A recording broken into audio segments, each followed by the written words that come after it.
অন্যদিকে আপনারা জানেন যে আগামী 9 তারিখেই যে নবান্ন অভিযানে ডাক দেওয়া হয়েছে অভয়ের পরিবারের তরফ থেকে, তার আগেই বজ্র আটুনি রাজ্য পুলিশের পক্ষ থেকে বিশেষ প্রতিবেদন তুলে ধরেছেন আমাদের প্রতিনিধি এলিনা।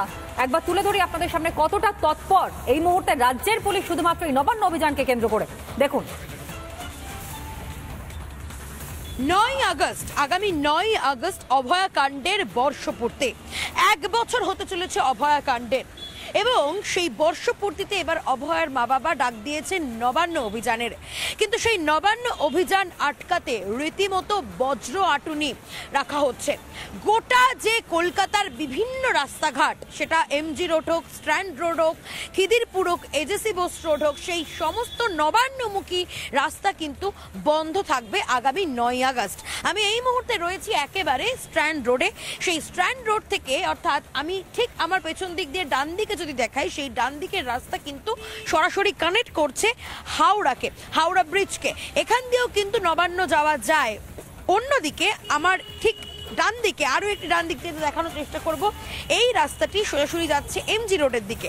অর্থাৎ বিভিন্ন যে রাস্তাঘাট রয়েছে নবান্ন যাওয়ার, সেই সমস্ত রাস্তাঘাটে কিন্তু আগামী 9 তারিখ বন্ধ রাখা হবে, এবং এই সমস্ত রাস্তায় কিন্তু আগামী 8 তারিখ রাত্রিবেলা থেকে ব্যারিকেড বসানোর কথা রয়েছে। যেটা পুলিশ সূত্রে খবর, এই সমস্ত রাস্তায় কিন্তু ব্যারিকেড দিয়ে বন্ধ রাখা হবে। কলকাতার বিভিন্ন রাস্তা, যে সমস্ত রাস্তা হাওড়াকে কানেক্ট করছে, যে সমস্ত রাস্তা নবান্ন যাওয়ার রাস্তা, অর্থাৎ দ্বিতীয় হুগলি সেতু থেকে শুরু করে Khidirpur, strand road, MG road, সেই সমস্ত রাস্তায় কিন্তু আগামী 9 আগস্ট বন্ধ রাখা হবে, ব্যারিকেড দিয়ে ঘিরে ফেলা হবে। ক্যামেরায় অতনু নাগের সঙ্গে এলিনা ভট্টাচার্যের report, Republic Bangla, strand road. ফের একবার লাভপুরে বন্যা পরিস্থিতি।